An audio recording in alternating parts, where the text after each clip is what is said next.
जय श्री कृष्ण सबको। कैसे हो? आज मैं भगवान की श्रद्धा के ऊपर बात करूंगी। भगवान के ऊपर श्रद्धा ना कभी नहीं छोड़नी चाहिए। मैं अपनी बात करूं तो फिर एक टाइम था जब मैंने भगवान के ऊपर श्रद्धा छोड़ दी थी। मुझे लगता कि नहीं, भगवान होते तो लोग इतना परेशान क्यों होते, लोगों को इतनी पीड़ा क्यों होती। पर आज जब पीछे मुड़ के देखती हूँ तो लगता है नहीं, भगवान है, हर हमेशा हमारे साथ है। बस हमें समझना और हमें देखना चाहिए। भगवान को खुद को भी मनुष्य अवतार में बहुत सारी पीड़ाएं भोगनी पड़ी थी। कृष्ण के रूप में कारावास में जन्म लेना पड़ा था, राम के रूप में वनवास जाना पड़ा था। तो हमें भी परेशानी होती है, पर ऊपर वाले के प्लानिंग के ऊपर हमें कभी भी अपना विश्वास नहीं डगमगाना चाहिए, क्योंकि वो हमारे लिए सबसे अच्छा, वो हमें जो चाहिए वो नहीं देते, पर हमारे लिए जो सबसे अच्छा है ऊपर वाला वही हमें देता है। मैं आपको एक आज कहानी बताती हूँ। द्वारका नगरी में एक गोमती करके बूढ़ी औरत रहती थी। वो रोज रात को दीपक जलाती और बोलती कृष्ण सदा सहायते। रोज उनका नियम था। तो धीमे धीमे करके सब लोग उनको बोलने लगे कि आप इतना क्या बातें करती हो, वो एक मूर्ति है, कृष्ण तो स्वर्ग में रहते हैं। पर वो बोलती नहीं, कृष्ण सदा मेरे साथ रहते हैं। ऐसे करके धीमे धीमे टाइम निकलने लगा। सब उनके ऊपर हंसते कि अरे ये तो पागल औरत है करके। पर गोमती ने कभी भी अपना विश्वास नहीं छोड़ा कृष्ण के ऊपर।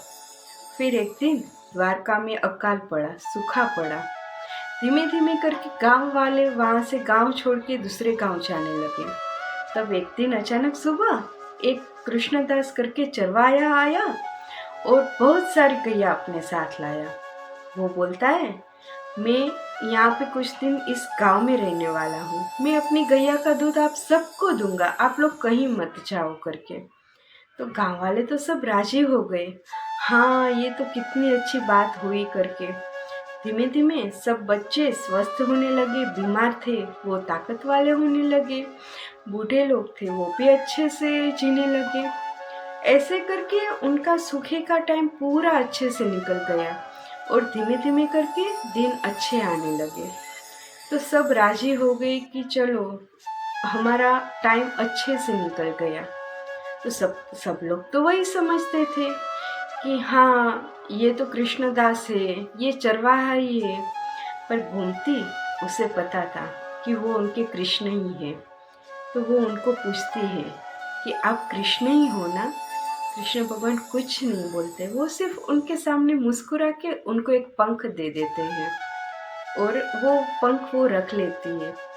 बाद में दूसरे दिन सब गायब हो जाते हैं, गोमती, कृष्ण, गैया सब गायब हो जाते हैं।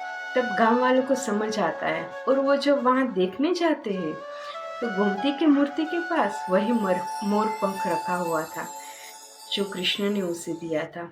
तब सब समझ जाते हैं हाँ ये कृष्ण भगवान ही थे जो हम सबकी मदद की।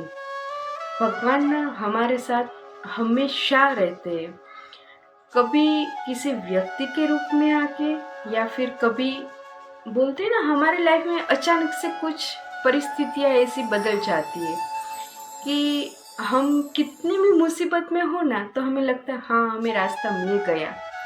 पर वो कृष्ण की कृपा है कि कृष्ण ने वो परिस्थिति बदली, उन्होंने हमारी मदद की, तब जाके हमें एहसास हुआ कि नहीं ये सही बात है। इसलिए हमेशा भगवान के ऊपर आप ऐसा नहीं है कि कृष्ण को मानो, शिव को मानो, हनुमान को, किसी ना किसी रूप में भगवान सब एक ही है। आपको सिर्फ एक काम करना है, भगवान के ऊपर अपनी श्रद्धा रखनी है, वो किसी ना किसी रूप में आके हमारे साथ रहते हैं। कृष्णम सदा सहायते। जय श्री कृष्ण।